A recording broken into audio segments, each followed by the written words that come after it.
지금 이 레위기는 레위의 제사장들에 관한 이야기입니다. 내용은 보통 우리가 전반부에 제사 이야기가 나오니까 제사 그리고 이제 절기, 그걸 통해서 레위의 제사장들이 어떻게 제사와 절기를 지켜야 하는지, 이것은 우리가 성경의 파노라마에서 배웠던 것처럼 레위기는 거룩이라는 단어가 아주 중요한 단어라고 우리가 함께 말씀을 나누게 됩니다.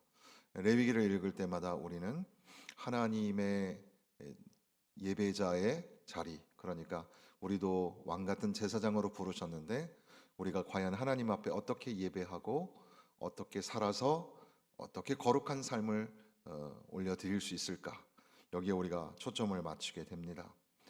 지금 우리가 읽고 있는 23장에는 출애굽기 12장과 또 이제 다른 성경에 여러 번 등장하는 내용들을 합쳐서 주로 이제 23장에 거의 다 나오지만 이스라엘의 절기가 여러 개가 나옵니다. 여러 절기들이 나오는데 그 중에서 우리가 읽은 것은 나팔을 부는 절기가 있고, 그 다음에 26절에서 32절까지는 속죄일이라고 하는 그런 날이 들어있는 것을 우리가 조금 중심으로 삼아서 보려고 하는 겁니다. 그래서 나팔 소리로 기념하라, 이렇게 제목을 함께 나누고자 합니다.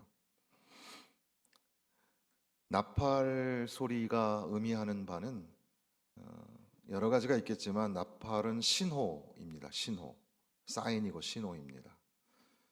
저도 어렸을 때 트럼펫을 잠깐 이렇게 배운 적이 있었는데, 트럼펫은 누르는 게 3개밖에 없는데도 불구하고 온갖 음을 다 낼 수가 있잖아요. 참 신기하더라고요. 물론 그 군대에서 쓰는 기상 나팔이라는 것은 누르는 게 아예 없어서 도미솔도밖에 없으니까 그걸로 이제 그 빰빰빰 도도도 뭐 이렇게 부르면서 소리를 내게도 되는데, 그것이 이제 음악으로 연주가 될 때, 그 전에 어떤 교회에 있을 때는 거기에 지휘자님이 호른 연주자, 대표적 우리나라의 유명한 호른 연주자인데, 그 호른 연주자다 보니까는 가끔씩 그걸로 이제 특송을 하시죠. 그럴 때 보면은 참 너무 아름다운 소리가 나는 것을 보게 됩니다. 그 이 나팔들이 모여서 브라스 밴드가 되어서 연주를 할 때도 굉장히 참 좋죠. 그런데 지금 성경에서 말한 이 나팔은 그 음악적인 요소보다는 어떻게 보면 이 시그널, 그러니까 신호입니다. 신호. 그래서 이스라엘 백성들이 광야를 지날 때 나팔을 이제 평음으로 잔잔하게 한 번을 빵 계속 불게 되면 그것은 이제 소집을 하는 겁니다. 모여라, 이런 뜻입니다. 지도자들, 족장들 모여라 이렇게 할 때 나팔을 부는 겁니다. 소집의 명령이죠. 근데 이제 고음으로 나팔을 울리면서 계속해서 높은 음으로 이렇게 나팔을 불면 움직여라, 이런 뜻이었습니다. 그래서 행진할 때 나팔 소리가 계속 움직이는 겁니다. 그러니까 이 고대 사회 속에서는 성경뿐 아니라 고대 근동 또는 우리나라나 이제 고대 문화 속에 있는 모든 나라들은 이렇게 신호로 나팔을 사용했다는 것 같습니다. 영적으로 생각해 보면 소집하고 또 가라 하는 그 명령, 경고와 명령이 나팔 소리 안에 담겨져 있다. 오늘 우리가 이제 나팔 소리가 울리게 된다면 그것은 경고와 명령의 말씀이 된다는 것도 생각을 하게 되는 겁니다. 그런데 지금 여기 23절에 나와 있는 이 나팔을 부는 기념할 날은 언제냐 하면 이스라엘 백성들한테는 로시 하사냐라고 해서 1월 신년절이라고 할 수가 있습니다. 그러니까 새해를 시작하면서 나팔을 부는 겁니다. 동양에는 이 신년 이렇게 새해 세는 게 물론 중국 달력을 써서 또는 음력 달력을 써서 그렇게 설날을 우리가 지키는데, 뭐 베트남 학생한테 물어보니까 베트남에도 이 신년 절기가 제일 큰 절기라 한 2주 정도를 뭐 모든 학생들이 다 쉬고 직장도 쉬고 막 그런다고 얘기를 들었습니다. 그러니까 신년에 지금 이제 새해가 시작한다, 이것을 보여주는 게 이 나팔 소리였다는 겁니다. 그러니까 시작과 출발, 새로운 시작과 출발을 알릴 때도 나팔을 불게 되었다. 나팔을 불어서 기념할 날이고 성회라. 그런데 그 나팔을 불어서 기념하는 날에 하는 게 뭐냐 하면 어떤 노동도 하지 말고 여호와께 화제를 드릴지니라. 노동을 하지 말라는 말과 예배를 드리라는 말이 동시에 나오고 있는 겁니다. 이 말씀을 우리가 그 다음에 나오는 속죄일에서 조금 더 그 의미를 살펴보게 되는데, 이 26절 이하에 보면은 이 날이 속죄일인데, 일곱째 달 열흘날이 속죄일인데, 이날에 하나님 앞에 제사를 드려야 하는데 반복적으로 하는 문장이 두 개가 있어요. 하나는 이 스스로 괴롭게라는 말이 3번 정도가 기록이 되어 있습니다. 스스로 괴롭게 하라, 이 말이죠. 이것은 뭐 염세주의가 되거나 비애주의자가 되라 이런 말이 아니라, 여기 스스로 괴롭게 하다라는 말은 낮추다, 겸비하다, 또는 고난당하다, 복종하다, 이런 말이 됩니다. 이게 이제 금식과 관련이 있을 것 같은데, 하나님 존전에 나가서 예배를 드릴 때에 반드시 속죄하고 참회하는 것이 필요한데, 속죄하고 참회한다는 게 뭘까? 그것은 자기를 낮추는 겁니다. 자기를 겸비하게 낮추는 겁니다. 그러니까 회개하는 사람이 가져야 할 자세는 겸손하게 자기를 낮추는 자세가 있어야 합니다. 회개하면 하나님께서는 용서하여 주시는 줄로 믿습니다. 우리가 아무리 반복적인 죄를 지어도 하나님 앞에 주여 나를 용서하여 주옵소서, 불쌍히 여겨 주옵소서 하나님 앞에 또 나아가면 하나님은 변함이 없이 신실하신 분이어서 우리에게 또다시 은혜를 주셔서 회개하고 돌아올 수 있는 기회를 주십니다. 그러니까 하나님 앞에 회개하며 나아가야 돼요. 그런데 그게 이빠른 말이 아니어야 하는 것은, 회개, 이 참회와 속죄의 시간에는 반드시 자기 자신을 괴롭게 하는 일이 있어야 합니다.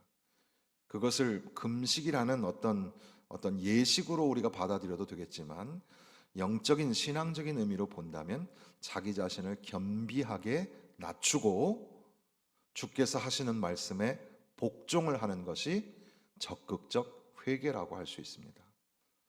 그러니까 스스로 괴롭게 하라, 스스로 괴롭게 하라, 이 말이 27절, 29절, 32절에 3번이나 반복이 되고 있는 겁니다.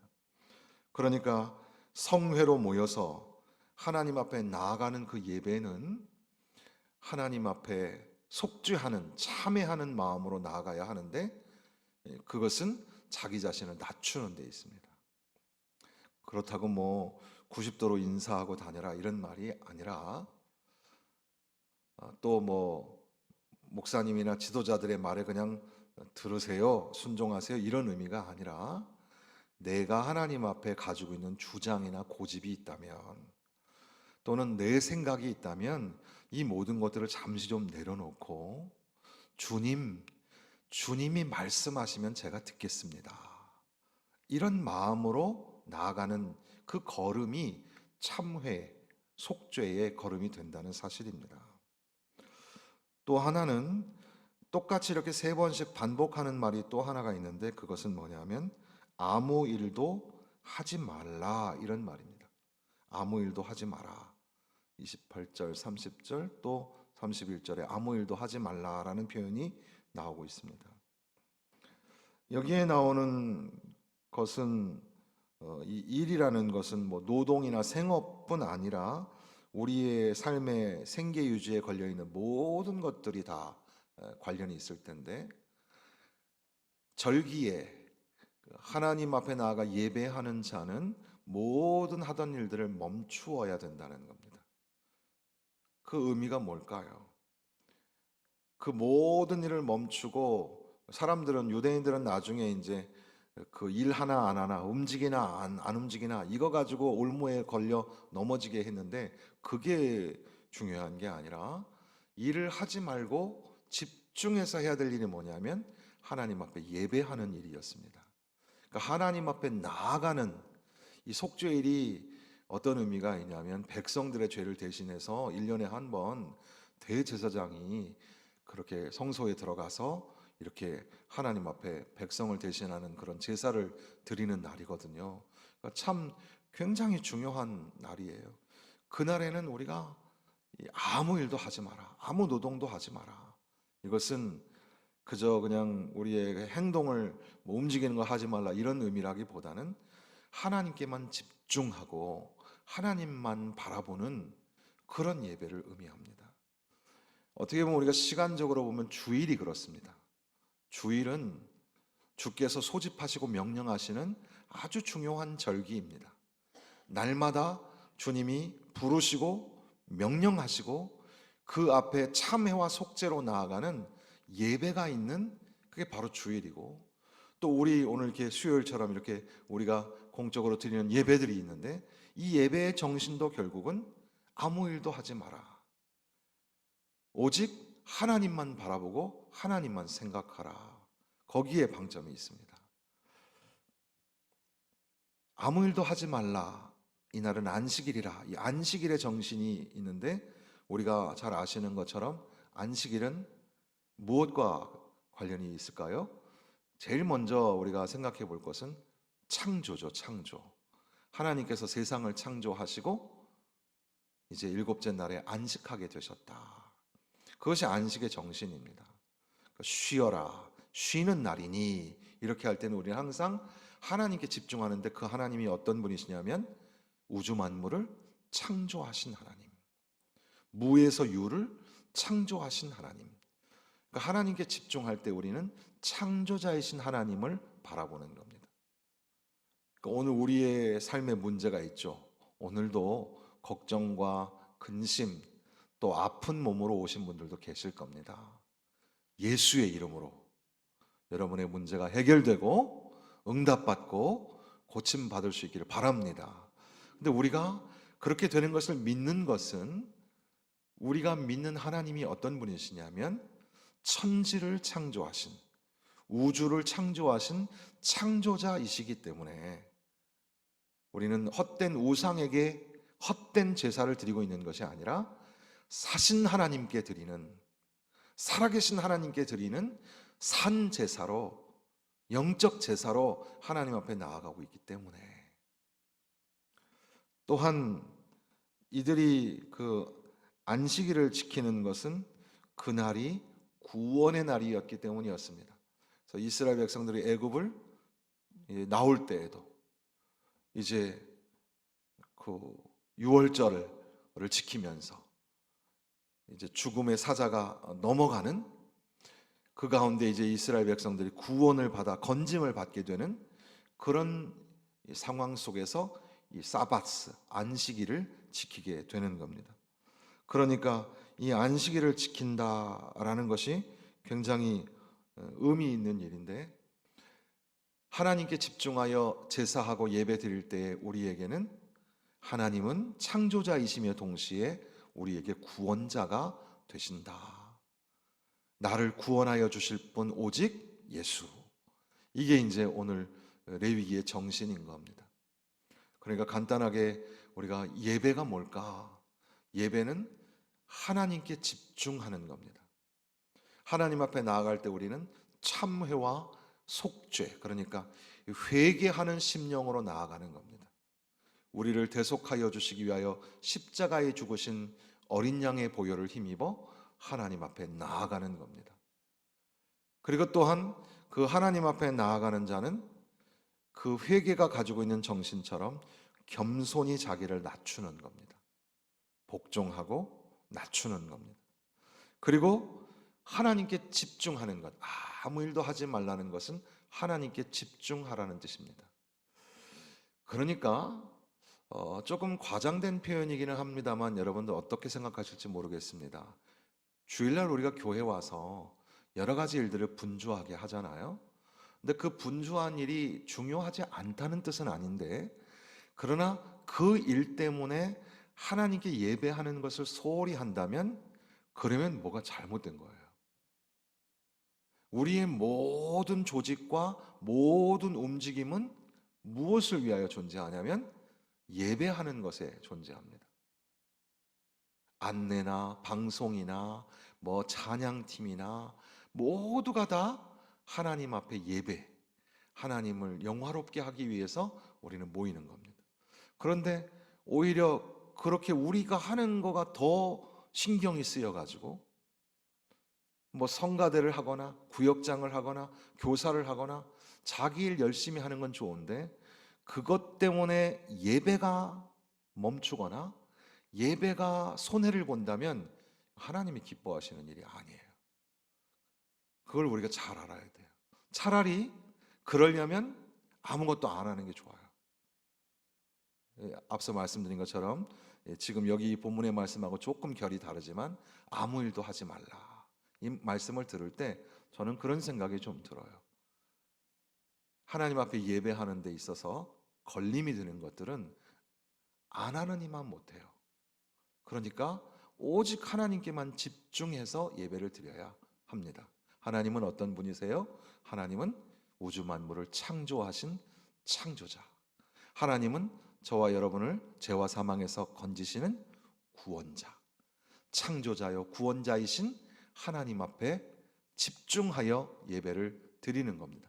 그런 의미에서 괴롭게 하라 이 3번을 말씀하시고 아무 일도 하지 마라 3번을 말씀하시면서 강조를 하고 계신다는 겁니다. 그런데 이제 다시금 그 앞서 서론적으로 그 나팔을 불어 기념하는 나팔의 의미를 조금 생각을 해보았는데, 나팔을 분다, 이것은 저와 여러분에게 오늘 다시금 주시는 어떤 신호와도 같습니다. 그러면 오늘 뭐 교회에서 이 나팔을 부는 게 뭘까? 나팔을 부는 게 뭘까요? 나팔을 부는 것은 어떻게 보면 하나님의 말씀이 선포되어지는 것, 그것이 나팔을 부는 것과 같습니다. 하나님의 말씀이 선포되어지는 것, 어떻게 보면 세상에 하나님의 말씀이 선포되어지는 것을 우리는 복음 전파라고 할 수 있겠습니다. 그러니까 광범위하게 말하면 나팔이 울리는 것은 복음이 선포되어지는 것이구나, 이걸 생각해 볼 수가 있겠습니다. 먼저는 우리 그리스도인들에게, 성도들에게 나팔이 울려 퍼지는 겁니다. 나팔 소리를 딱 들으면 하던 일을 다 멈추죠. 어떤 사인인가 보는 겁니다. 모여라, 이런 뜻이구나. 그럼 하나님의 말씀을 딱 듣고 그 나팔 소리에 맞춰서 다 순종을 하는 겁니다. 근데 만약에 그 나팔 소리를 들었는데 불구하고 난 바빠서 못 가, 이러면 될까요? 그러면 안 되는 거예요. 이스라엘의 운명이 걸려 있는 겁니다. 또 나팔 소리를 이제 고음으로 뚜뚜 하면서 부르면 행진을 해야 돼요. 행진하는 방법도 있어요. 광야에서는 그냥 막 아무데나 가는 게 아니고 하나님의 인도하심을 따라서 가라 그러면 이제 다 짐 싸가지고 가야 돼요.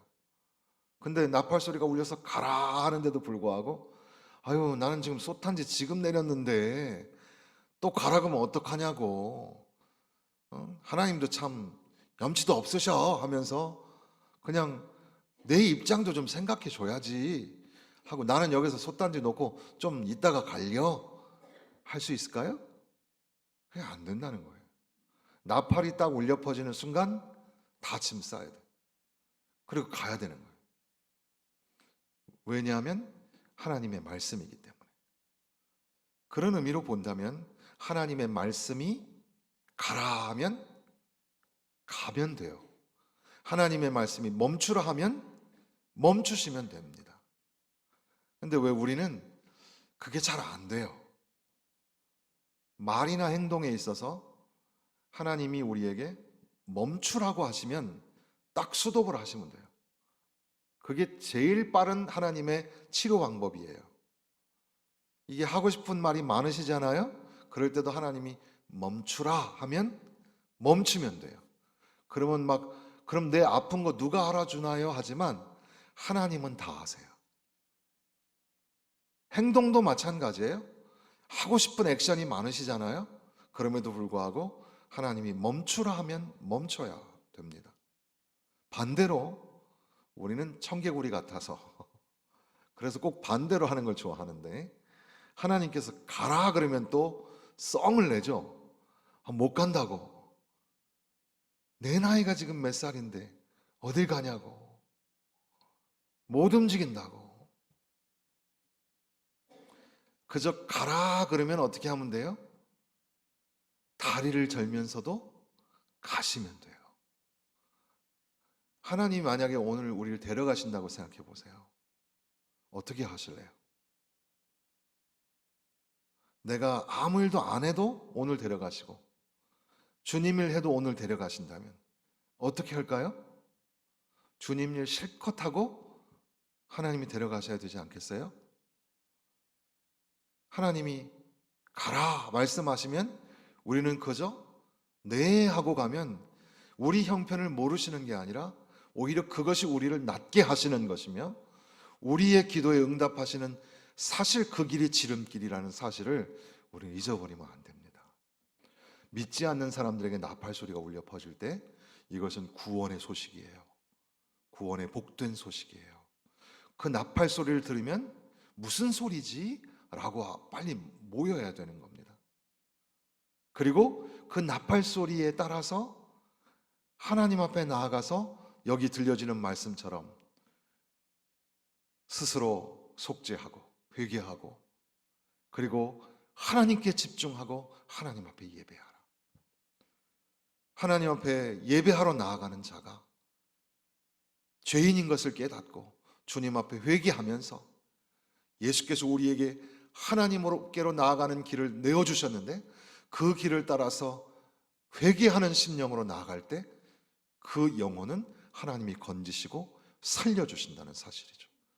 그래서 사실 예배는 어떻게 보면 하나님을 믿는 사람들이 모여서 하나님 앞에 영광을 돌리는 것이 예배지만 어떻게 보면 동시에 예수 믿지 않던 사람이 예수의 보혈의 공로와 그 은혜로 말미암아 하나님께로 나아가는 그 길 안에 들어설 때 그 제단 앞에 나아가는 것이 바로 예배라고 할 수가 있겠습니다.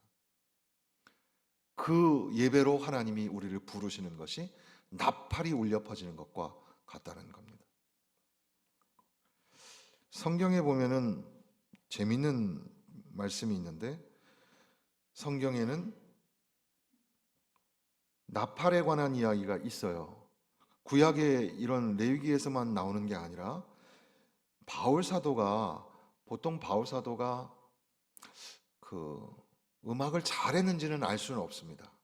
그런데 어쨌든 선교 중에 찬송도 부르고 했다는 그런 기록들이 있는데 바울 사도가 악기를 거론하는 적이 있었어요. 고린도전서 14장에 보면 만일 나팔이 분명치 못한 소리를 내면 누가 전쟁을 예비하리요. 그 전절에는 그것이 옛날 말로 하면 저 부는 것인지 검은 고 타는 소리인지, 그러니까 오늘날로 말하면 저게 플룻 소리인지 하프 소리인지 알 수 없을 것이다, 이런 말씀을 하시는 겁니다. 여기에 나오는 내용으로 본다면 나팔은 하나님의 말씀이지만 동시에 하나님의 말씀을 전하는 제사장들, 하나님의 말씀을 전하는 거룩한 입들이 바로 나팔이라는 사실을 볼 수가 있어요. 그러니까 저와 여러분이 어떻게 보면 하나님의 나팔, 이 교회가 하나님의 나팔과 같아요. 하나님의 나팔이 제 소리를 내는 겁니다. 나팔 소리를 내는 겁니다. 그렇게 될 때, 아, 이게 나팔 소리구나 라는 것들을 알 수 있다는 거죠. 이것은 제사장이 나팔을 부는 것은 광야에서만 있었던 일이 아니라 그 이후 가나안에 입성한 이후에도 계속해서 나팔을 불어서 기념하라. 창조자 하나님께서, 구원자 하나님께서 너희들을 광야에서 건지셨고 가나안 땅에 들어오게 하셨다. 우리가 대대로 영원히 지켜야 할 규례가 바로 이 날이다.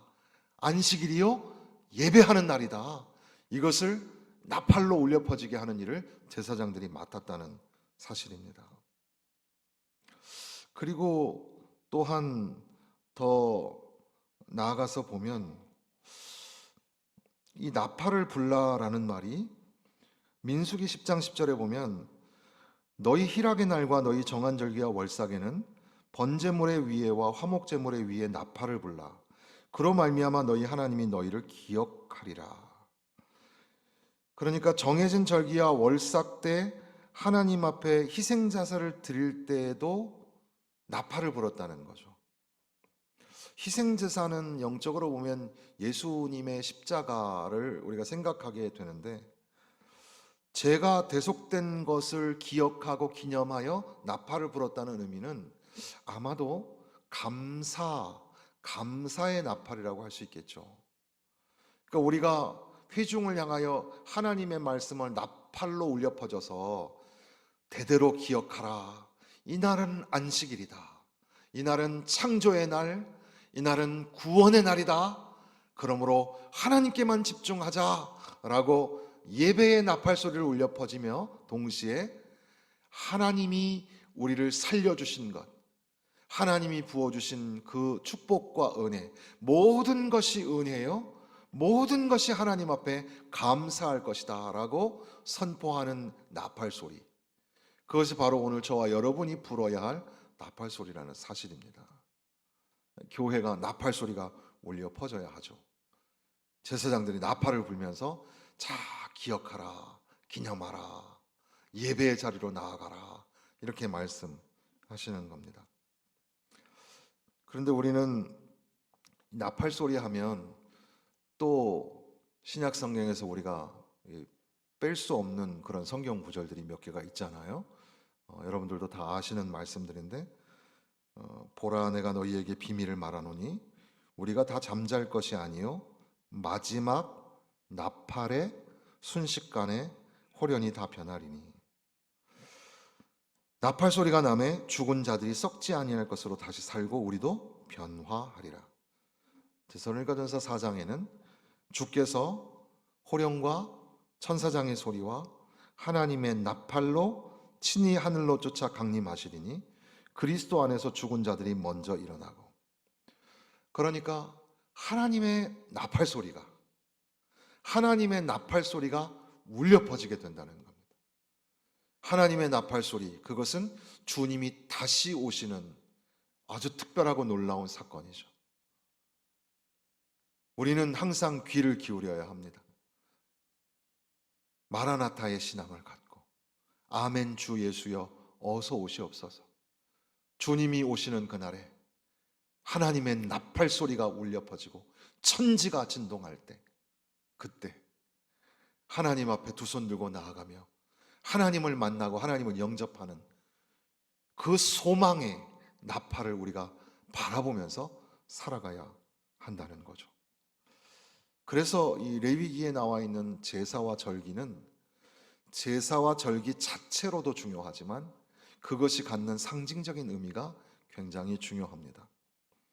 제사는 어떻게 보면 예배의 그 형식을 의미하는 거라면, 절기는 보이지 않는 어떤 시간, 이런 것들을 소중하게 여기라는 그런 의미도 들 텐데, 그러니까 오늘 우리가 드리는 예배는 공간적인 예배, 장소적인 예배만이 예배가 아닙니다.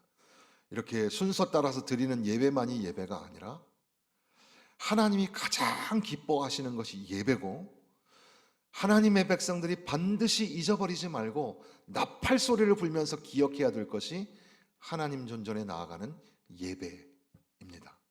자기를 스스로 겸비하게 하면서 아무 일도 하지 않고 하나님께 집중하면서 나아가야 할 예배, 예배의 자리에 부르심을 받고 하나님 앞에 나아가는 것이 바로 성도의, 하나님 백성의 가장 중요한 사명이 되는 겁니다.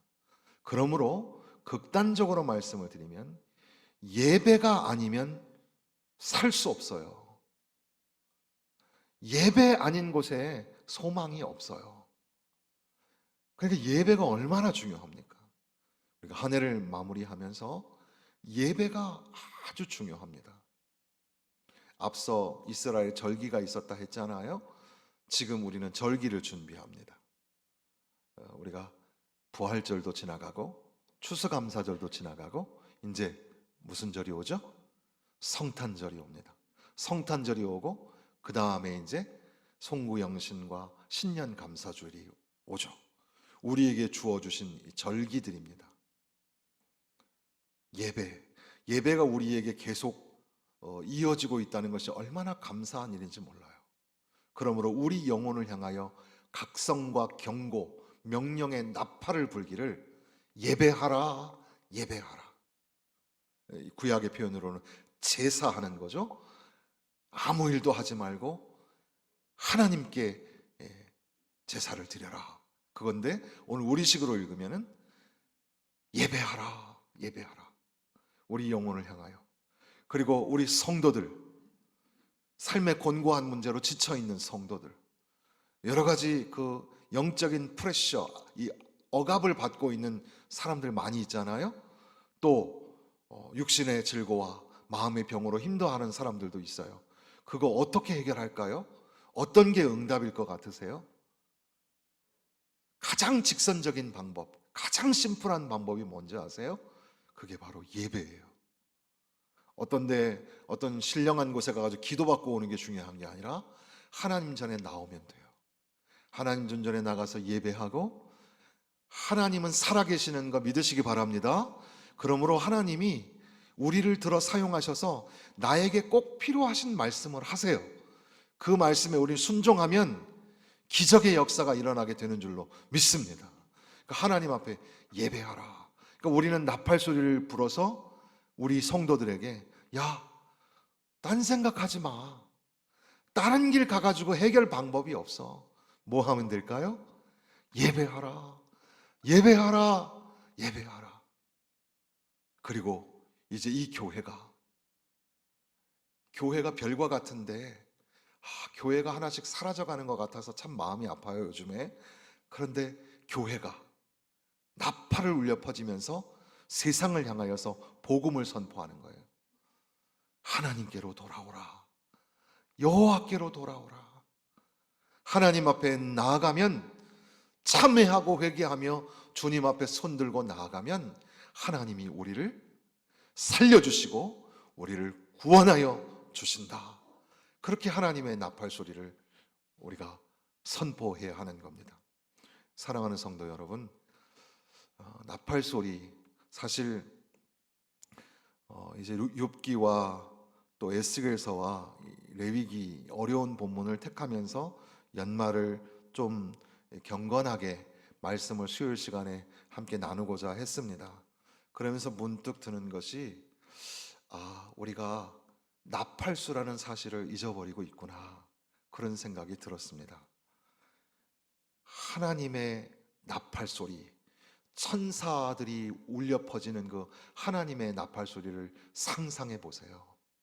곧 하나님이 천사들을 동원하여 하나님의 나팔 소리가 울려 퍼지면서 우리가 막 천지가 움직이면서 하나님 앞에 설 것을 기대하고 고대하고 소망하면서, 그러면서 오늘 우리에게 주어진 나팔을 불어 기념할 날이요 성회라, 이 말씀 잊지 말고 우리 영혼을 향하여, 우리 성도들을 향하여, 세상을 향하여 하나님의 나팔을 울려 하나님 존전에 모으게 하는 귀한 역사, 우리의 삶 가운데 넘쳐나기를 간절히 소원합니다.